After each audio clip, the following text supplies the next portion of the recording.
Muchas veces como cristianos pensamos que nuestra máxima esperanza cuando moramos es llegar al cielo. En contraste de ir al infierno. Y en cierta forma, en el cristianismo en general, en este día, el poder del Evangelio se ha resumido a cree y tendrás tu boleto al cielo. Ahora, esto creo que es porque muchas veces no nos detenemos a meditar en la obra completa de nuestro Señor. Y correctamente se enfatiza la muerte sustitutiva del Señor, es decir, que en su muerte Él murió en nuestro lugar como paga del pecado, pero muy pocas veces nos ponemos a meditar que Él también resucitó. De hecho, la razón por la cual venimos cada domingo es a celebrar la muerte y resurrección de Cristo, que Él ascendió al cielo, que Él está sentado a la derecha del Padre y que tenemos una esperanza viva, porque Él resucitó de entre los muertos. Lo que Cristo ganó con su muerte y su resurrección, escucha, hermano, es más que un boleto al cielo. Y en el contexto de 1 Corintios 15 vemos esta realidad. Pablo escribe en el contexto de donde se encuentra nuestro pasaje, en los versículos 1 al 11, Pablo explica el evangelio que él les había predicado a los corintios. Este evangelio, en forma resumida, incluía la muerte sustitutiva del Señor, su sepultura y su resurrección de acuerdo a las Escrituras. Y al terminar de presentar el evangelio a los corintios que él les había predicado, Pablo en el versículo 12 en adelante, hasta el final del capítulo 15, enfoca su atención en la resurrección de Cristo, sus implicaciones y las implicaciones que tiene para el creyente. Y en nuestro texto, Pablo, en los versículos 20 al 26, justamente en medio de esta sección de 1 Corintios 15, Pablo nos explica y le explica a los corintios la doctrina de la resurrección y las implicaciones para nosotros como creyentes. Y en forma resumida, porque lo que Pablo les explica a los corintios es que porque Cristo resucitó, todos los que están en Cristo algún día también resucitarán. Y amado, esta debe ser nuestra esperanza. Nuestra esperanza no es meramente un boleto al cielo, sino que un día, si estamos en Cristo, los muertos en Cristo, los que mueren en Cristo, algún día resucitarán. Y eso nos incluye a ti y a mí, amado hermano. Si un día tú mueres en Cristo, tienes la esperanza y la certeza que serás vivificado en su venida. Esa es la esperanza a la cual Pedro se refiere, una esperanza viva, incorruptible, reservada para nosotros, para la manifestación cuando venga Cristo. Es por lo cual la creación gime y todas las cosas gimen esperando aquel día en el cual los hijos de Dios en su venida de Cristo resucitarán y serán resucitados. El título de este sermón es Cristo y la resurrección. Y vamos a dividir nuestros versículos, del versículo 20 al 26, en 3 secciones. Primero vamos a ver el punto número 1, que es Cristo, la resurrección de Cristo, versículo 20. El punto número 2, vamos a ver la teología de la resurrección, versículo 21 y 22. Y el punto número 3, veremos el orden y la esperanza de la resurrección, versículos 23 hasta el 26. Comencemos con el punto número 1, la resurrección de Cristo. Versículo 20, dice Pablo: mas ahora Cristo ha resucitado de los muertos, primicias de los que durmieron es hecho. Pablo hace esta afirmación en el versículo 20 de que Cristo ha resucitado de los muertos. Y nos preguntaremos por qué. Y esto era que en el contexto de la iglesia de Corintio había hombres que estaban enseñando que los muertos no podían resucitar. Y así Pablo en los versículos 12 y 19 les explica que si los muertos no resucitan, entonces eso significa que Cristo tampoco resucitó. Y si Cristo no había resucitado, entonces la predicación de Pablo y nuestra fe, la fe de los corintios, sería vana. Si Cristo no resucitó, todo lo que habían creído era una mentira. De hecho, Pablo dice que seríamos los dignos de más lástima, pues hemos creído una mentira si Cristo no resucitó. Si no hay resurrección de los muertos, Cristo tampoco resucitó. Y en vano hemos creído. Pero dice el versículo 20, Pablo, después de culminar esa sección, dice: mas ahora Cristo ha resucitado de los muertos. La realidad es que Pablo les dice: Cristo en verdad ha resucitado. Los muertos en verdad resucitarán, porque Cristo ha resucitado. Pablo estaba convencido y no tenía duda de que Cristo había resucitado. Ahora permítanme darles dos aplicaciones sobre esto. Pablo estaba convencido y sabía que Cristo había resucitado de los muertos. Y para nosotros, en dos aplicaciones breves, si alguna vez has dudado de la resurrección de Cristo, déjenme darles dos razones bíblicas por las cuales tú y yo podemos estar convencidos y no dudar de que Cristo ha resucitado de entre los muertos. Y la primera razón bíblica, siendo menor, pero es fiel esta razón. Y la segunda razón es nuestra ancla. Y la primera razón es la razón por la cual podemos estar convencidos y no dudar de la resurrección de Cristo. Primero es porque hubo testigos oculares. Es decir, hubo personas que vieron al Cristo resucitado. Noten conmigo el versículo 4 de 1 Corintios 15. Versículo 4 al 8 dice Pablo: y que fue sepultado y que resucitó al tercer día conforme a las Escrituras. Y escuchen el versículo 5, y que apareció a Cefas y después a los 12, después apareció a más de 500 hermanos a la vez, de los cuales muchos viven aún y otros ya duermen. Después apareció a Jacobo, después a todos los apóstoles, y al último de todos, como un abortivo, me apareció a mí.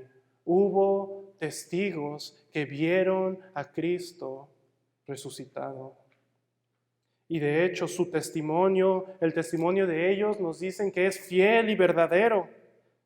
En 1 Juan, Juan dice: lo que hemos oído, lo que hemos visto con nuestros ojos, lo que hemos contemplado y palparon nuestras manos tocante el verbo de vida. Ellos lo habían visto con sus ojos, habían oído, lo habían contemplado y lo habían palpado. Muchos, amados hermanos, vieron a Cristo resucitado y su testimonio es verdadero. Podemos tener certeza de que lo que ellos nos dicen en las Escrituras es verdad. Es el testimonio de los evangelios que vieron a un Cristo resucitado y por lo cual ahora ellos predicaban a Cristo. Ahora déjeme darle la segunda razón por la cual tú y yo podemos estar convencidos y no dudar de la resurrección. Y esta segunda razón es porque la palabra de Dios, la Escritura misma, la palabra de Dios que es fiel y verdadero, que no miente, la palabra misma nos dice en el Antiguo Testamento que Cristo iba a resucitar. Noten de nuevo el versículo 4 y dice, y que fue sepultado y que resucitó al tercer día conforme a las Escrituras. Las Escrituras, que son la palabra de Dios, el testimonio de Dios, nos dice que Cristo iba a resucitar. El salmo con el cual comenzamos nuestro servicio, el Salmo 16, versículo 10, hablando de Cristo, dice, porque no dejarás mi alma en el Seol, ni permitirás que tu santo vea corrupción. Cristo murió, pero la palabra ya profetizaba que Cristo resucitaría, que Él vencería la muerte. En Isaías 53, el gran pasaje del siervo de Dios que muere por el pueblo, después de que se nos narra la muerte de este siervo, se nos dice que después que haya puesto su vida en expiación, después de su muerte, Él vería linaje y viviría por largos días. ¿Y cuál es la interpretación de esto entonces? Bueno, si el siervo murió, pero después nos dice que Él después vería su linaje y viviría por largos días, la palabra nos explica que Él resucitó. La palabra de Dios, que es infalible, que es inerrante, que es la palabra de Dios, nos dice que Él resucitaría al tercer día. Y escuchen, el testimonio de los apóstoles es creíble, es fiel. Ellos testifican con todo lo que ellos tienen, con toda su alma, que habían visto a Cristo, tanto que ellos darían su vida por este mensaje. Pero todo ese mensaje está en la palabra inspirada de Dios. La palabra de Dios es nuestra ancla, es en la cual debemos estar firmemente parados y creer que Cristo resucitó porque la palabra de Dios lo dice. Incluso, ¿recuerdan al discípulo que dudaba si Cristo había resucitado? Toca al Señor y después dice Jesús, dice, bienaventurados los que no vieron y creyeron. Y eso somos tú y yo, amados hermanos. Nosotros creemos porque la palabra de Dios nos lo dice. Y dice Jesús, nuestro Señor, bienaventurados los que no vieron y creyeron. Y esto es lo que Pablo predica a los corintios, que Cristo había resucitado de los muertos. Noten el versículo 20 de nuestro pasaje. Mas ahora Cristo ha resucitado de los muertos, primicias de los que durmieron es hecho. Esta es la gran noticia del Evangelio, que Cristo había resucitado y nuestro texto nos da una implicación para nosotros, un resultado de la resurrección de Cristo, y dice el texto, primicias de los que durmieron es hecho.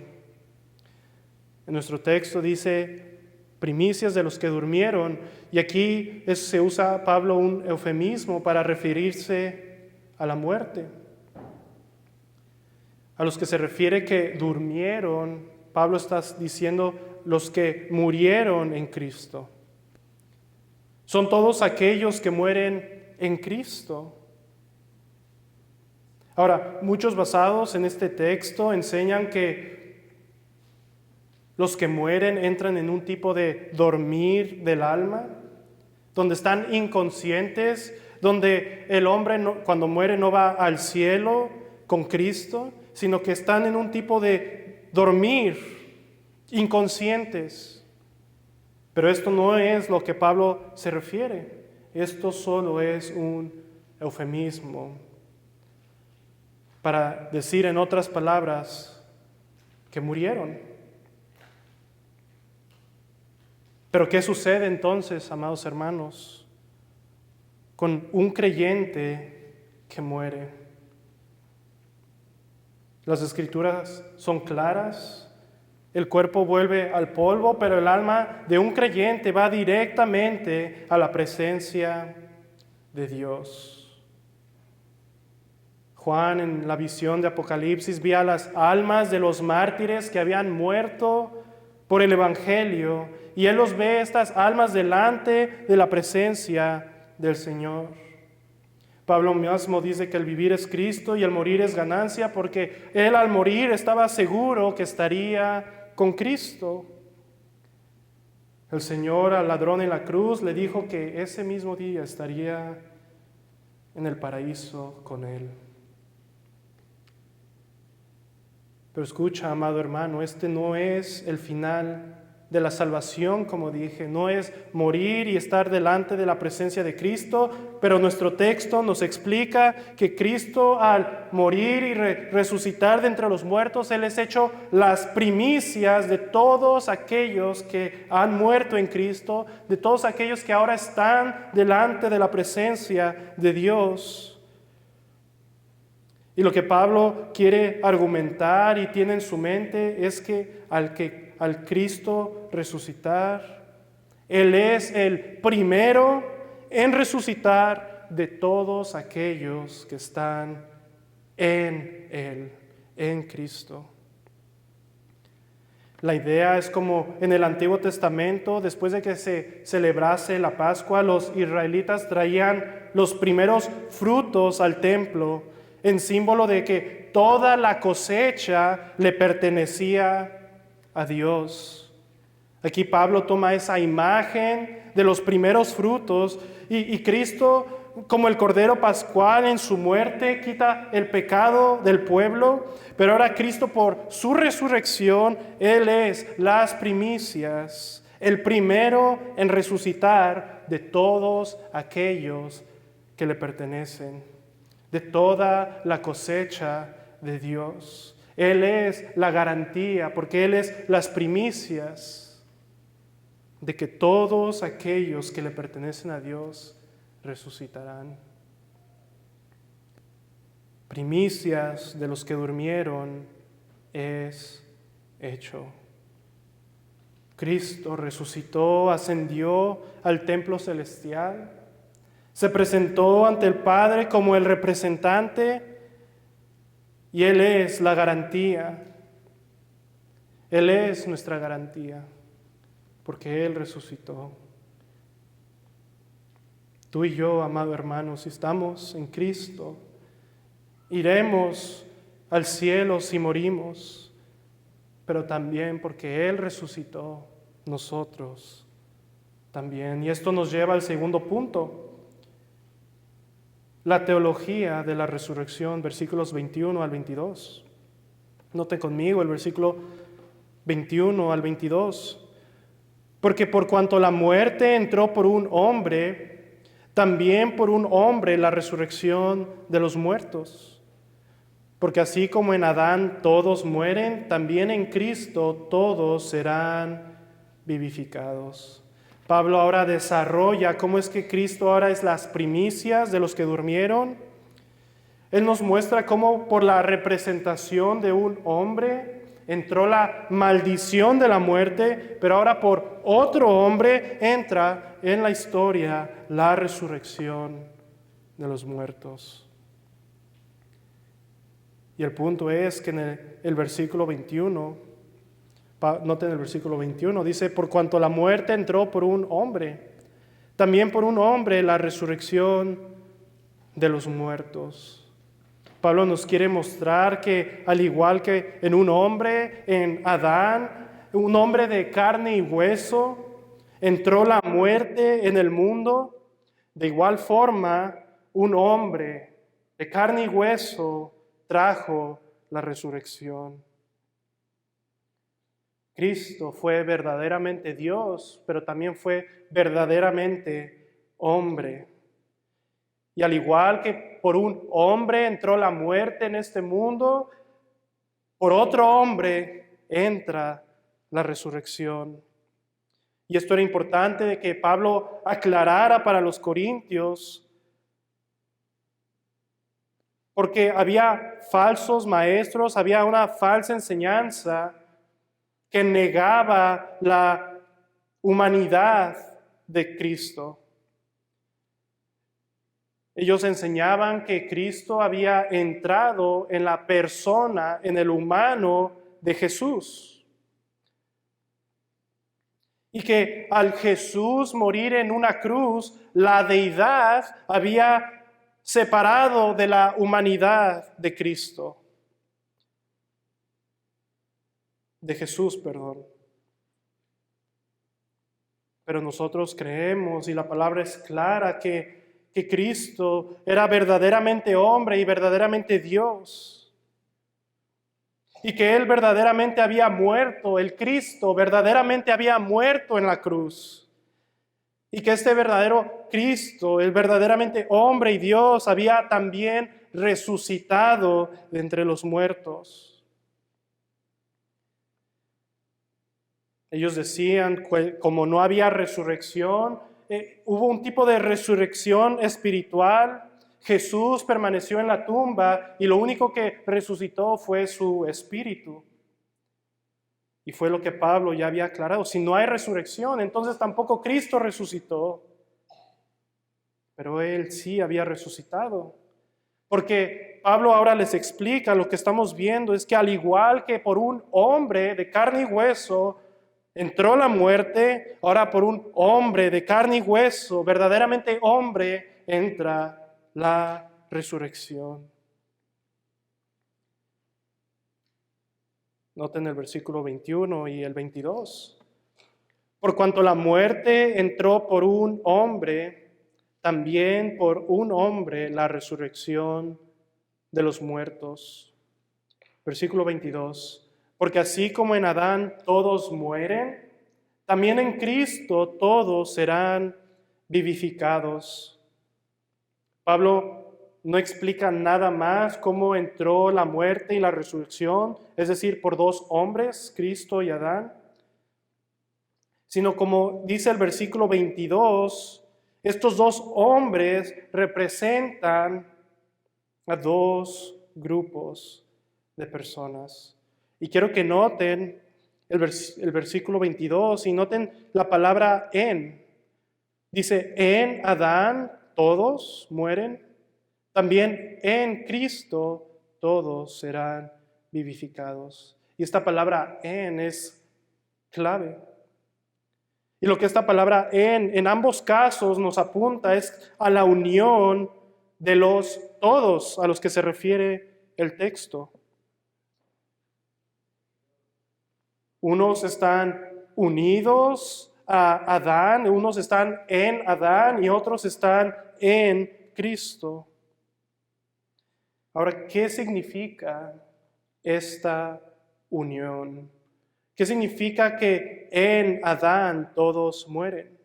¿Qué significa que en Cristo todos serán vivificados? ¿Qué es esta unión? La idea es que el hombre está unido por representación, ya sea a Adán o a Cristo. Y esta es la doctrina de la cabeza federal. En palabras sencillas, esta doctrina bíblica nos enseña que Adán y Cristo funcionan como representantes de la humanidad delante de Dios. Y escucha, en su representación, ya sea la virtud o el pecado, afecta a los representados. Si están Un pasaje que debe venir a mente es Romanos capítulo 5, donde Pablo explica esta unión, esta representación de estos dos hombres. Y si pueden tornar conmigo a Romanos capítulo 5,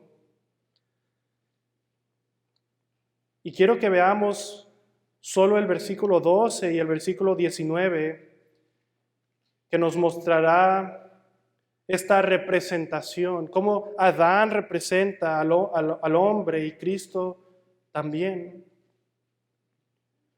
Romanos capítulo 5, versículo 12, noten: por tanto, como el pecado entró en el mundo por un hombre y por el pecado la muerte, así la muerte pasó a todos los hombres por cuanto todos pecaron. Ahora vayan al versículo 19. Porque así como por la desobediencia de un hombre los muchos fueron constituidos pecadores, así también por la obediencia de uno los muchos serán constituidos justos. Ahora, esto es muy similar a nuestro texto en 1 Corintios 15. Pero creo que para explicar estos versículos, me gustaría explicarlos hacia atrás. Es decir, les voy a leer el versículo 19 de Romanos 5, comenzando por la obediencia de uno. Dice Romanos 5, el versículo 19, dice: por la obediencia de uno, los muchos serán constituidos justos. Amados hermanos, el Evangelio es que Cristo se encarnó y vivió como un hombre en obediencia perfecta al Padre. Cristo no, y escuchen, Cristo no meramente obedeció al Padre para sí mismo, sino que Él obedeció en un cuerpo de carne para representar al hombre delante de Dios. Y cuando tú y yo, amado, creímos el Evangelio, nuestros pecados fueron sobre Cristo. Él pagó nuestro pecado, Él murió en nuestro lugar. Y escucha, su obediencia, su justicia es aplicada al creyente. En otras palabras, Cristo por su obediencia representa al hombre. Por su obediencia, los muchos serán constituidos justos. Los representados, escuchen, no hacen nada, sino solamente fueron constituidos justos por la obediencia del representante. Cristo obedeció en tu lugar y el mío. Y nosotros por la fe, ahora su obediencia, su justicia, por su representación, es acreditada a nosotros. Este es el Evangelio. Que Él murió la muerte que tú y yo debíamos morir, y la vida en la cual tú y yo debimos haber vivido, Él la vivió. Y todos aquellos que creen en Él son constituidos justos por su obediencia al Padre. Ahora, esto es claro en el Evangelio. Y decimos todos amén. Pero recuerden que Pablo está escribiendo esto como una conclusión lógica de la representación de Adán para con el hombre. Él dice en nuestro texto, 1 Corintios 15, y en Romanos 5, 19, en lo que leímos, que Adán nos representó en su desobediencia, y por su pecado vino la maldición de la muerte. Y Él, al representar al hombre delante de Dios, la perfecta representación tuya y mía como pecadores, por su desobediencia, a los que Él representó, a toda la humanidad, vienen a ser por naturaleza constituidos pecadores. Su pecado Y las consecuencias del pecado de Adán vienen a toda la humanidad. Porque por su desobediencia entró el pecado y la muerte. Y escucha, amado hermano, por eso comencé hablando de la representación de Cristo. Porque podemos decir, amén, Cristo, Él no me representa por su obediencia. Pero de la misma forma, Adán, Pablo dice, Él mismo también nos representó en nuestra desobediencia. Como si nosotros hubiésemos estado ahí mismos con Adán. Adán, amado hermano, te representó perfectamente. Tú no hubieses hecho diferente a Adán. Él te representó. Y ahora,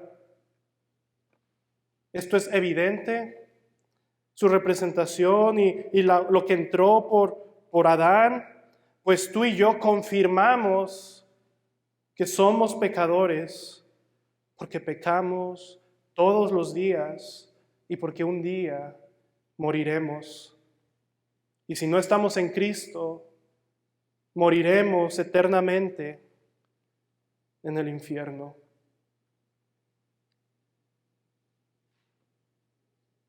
Regresen a 1 Corintios 15, versículo 22.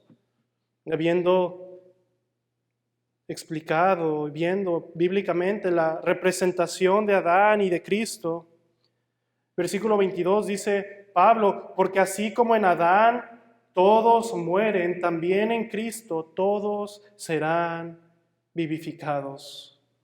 Por Adán entró la muerte, la paga del pecado es muerte y todos morimos. Él nos representó, la paga de su desobediencia vino a ser nuestra paga. Pero ahora en Cristo, por su representación, todos los que están en Cristo, por su obediencia, por su sacrificio, por su resurrección, como dice el texto, todos serán vivificados. Y escucha, si morimos en Cristo, tenemos la garantía y la esperanza que porque Él resucitó, también resucitaremos, pues Él nos representó y Él vivió en nuestro lugar. Su justicia es acreditada a todos aquellos que se arrepienten y creen en Él. También en Cristo todos serán vivificados.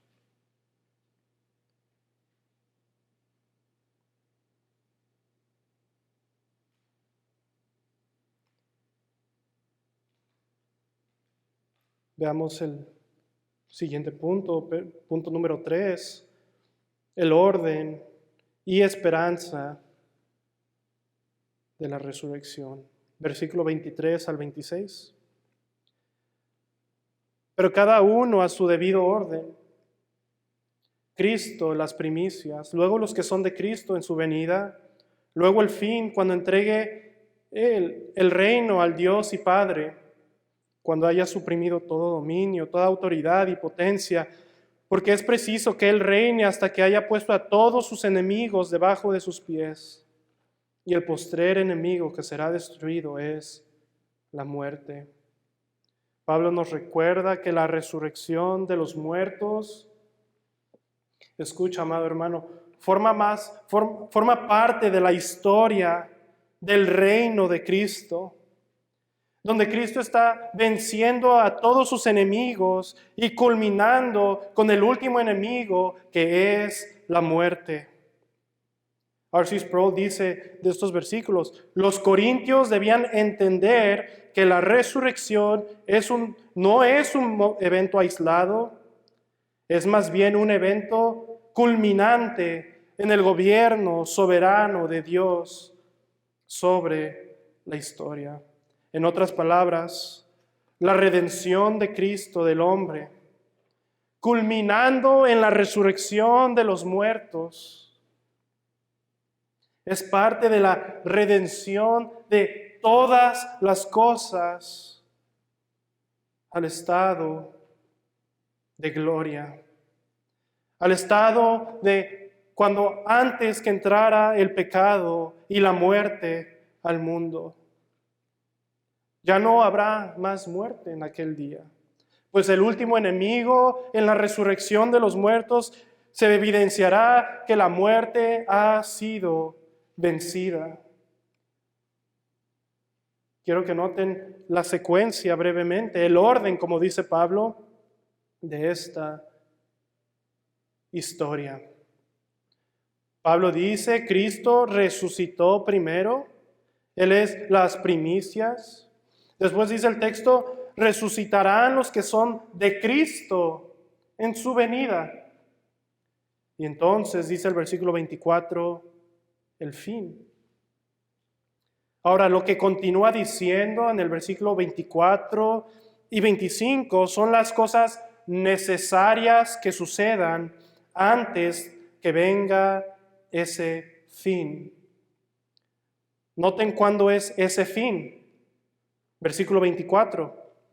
Cuando entregue el reino al Dios y Padre, cuando haya suprimido todo dominio, toda autoridad y potencia. Cuando suceda, entonces vendrá el fin, dice el versículo 25, porque es preciso, es decir, que sea preciso todo lo que acaba de decir, que Él reine hasta que haya puesto a todos sus enemigos debajo de sus pies.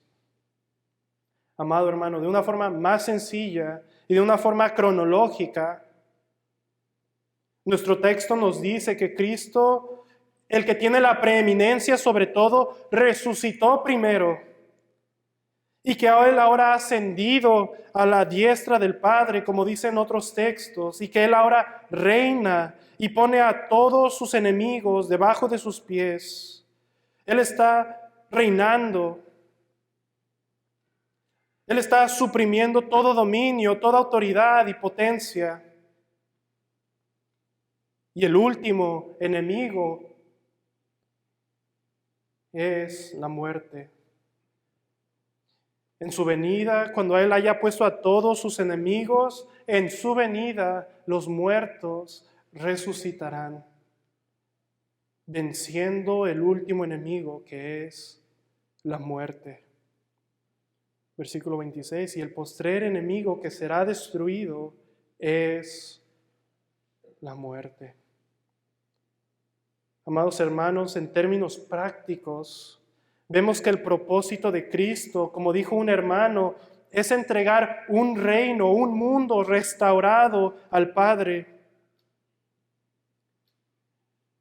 Un reino, un mundo restaurado al Padre, donde Cristo está reinando, suprimiendo todos sus enemigos. La creación misma gime, como dijimos al principio, anhelando ese día de la restauración, de la resurrección, de la manifestación de los hijos de Dios. Escucha, Cristo no terminó su obra cuando vino y murió y resucitó para nuestra salvación, sino que Cristo ahora resucitado gobierna a la diestra del Padre, trayéndote a ti y a mí como en un momento, cuando éramos sus enemigos, Él nos reconcilió por medio de la cruz y nos sometió a Él. Y ahora nosotros estamos postrados ante Él. Y en su venida, cuando todo termine, el último enemigo que será destruido es la muerte. Y esto se evidenciará cuando los creyentes resuciten para gloria. Y toda la historia de la humanidad se está moviendo en esa dirección. Todas las cosas se están moviendo para aquel día en el que Él venga y los muertos resuciten. Qué gran esperanza, amado hermano. Qué gran Salvador tenemos en Cristo que vencerá a todos sus enemigos. Pues el mismo Padre le ha dado por herencia a todas las naciones al Hijo, incluyéndote a ti y a mí. Hemos visto el orden, veamos la esperanza que tenemos. Y la pregunta que te hago el día de hoy es, ¿cómo debemos tú y yo vivir a luz de la resurrección de Cristo y de nuestra resurrección en su venida y el fin cuando la muerte sea destruida? ¿Cómo tú y yo debemos vivir? Como dije, el Evangelio es más que un boleto al cielo. Es la esperanza que Cristo venció el pecado y la muerte. Que porque como ahora Cristo ha resucitado, nosotros resucitaremos. En aplicación, ¿cómo debemos vivir? Pablo dice que en aquel día, cuando Él venga y los muertos en Cristo resuciten primero, los que hayan quedado sin morir en aquel día también serán transformados en su venida, que lo corruptible se vestirá de lo incorruptible. Y entonces la muerte, como dice, será sorbida. Sorbida es la muerte en victoria. ¿Cuál es? ¿Cómo es que debemos vivir? Si me acompañan brevemente a 1 Tesalonicenses 4, para que veamos una aplicación práctica para nuestra vida acerca de esta esperanza que tenemos. En 1 Tesalonicenses 4, Pablo, después de hablar de la resurrección de los muertos, dice al final del versículo 17 y el versículo 18. Noten el final del versículo 17, dice, así en aquel día cuando resucitemos y veamos al Señor, dice, así estaremos siempre con el Señor. Versículo 18, por tanto, alentaos los unos a los otros con estas palabras. Amado hermano, debemos en lo práctico alentarnos los unos a los otros con estas palabras, con esta esperanza.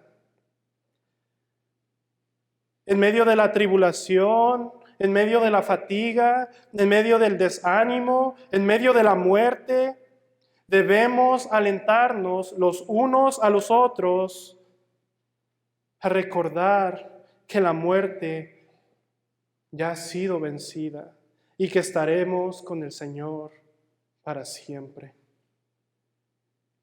Esa es nuestra esperanza. Y debemos caminar como peregrinos en este mundo, caminando firmemente para aquel día, para el día en el que estemos con el Señor para siempre. En el día que ni la muerte ni la vida nos podrá separar de Él. Amado, tú debes alentar tu alma con estas palabras. Tú debes alentar a tu esposa con estas palabras. Tú debes alentar a tus hijos con estas palabras. Tú debes predicar el Evangelio con estas palabras, recordándole al mundo y predicando al mundo que Cristo ha resucitado. Y porque Él ha resucitado, los que creen en Él también resucitarán y tendrán la esperanza de la vida eterna. Y así estar siempre con el Señor. Alentaos los unos a los otros con estas palabras. Charles Spurgeon dice, es una gran verdad que resucitarás, pero la verdad más dulce es que estaremos siempre con el Señor. 1 Corintios 15, versículo 20. Mas ahora Cristo ha resucitado de los muertos, primicias de los que durmieron es hecho. Oremos. Padre, venimos ante ti, Señor, con esta esperanza que nos has dado en tu Hijo, en Cristo. Que cuando éramos tus enemigos, Señor, tú nos reconciliaste contigo por medio de tu Hijo. Y en este tiempo, Señor, que hemos recordado su cruz, su muerte en nuestro lugar, por nuestro pecado, por nuestras debilidades, por nuestras transgresiones. Recordamos también en este día, Señor, que Él resucitó, que tú le resucitaste con poder. Que es la garantía de nuestra fe. Que tu palabra, Señor, grita que Él ha resucitado y que esto es verdad. Que esto vale la pena vivir y morir por ti, Señor. Señor, ayúdanos a vivir consolándonos y animándonos los unos a los otros con esta esperanza de que como tu Hijo resucitó, así también, si morimos en Él, resucitaremos también. Y así estaremos siempre contigo, Padre, y con tu Hijo, el Salvador de nuestra alma. Te damos gracias, bendice a tu pueblo, Señor. Bendice a cada uno de los que estamos aquí. Y bendice tu obra en el mundo, Señor. Damos gracias en el nombre de Cristo. Amén.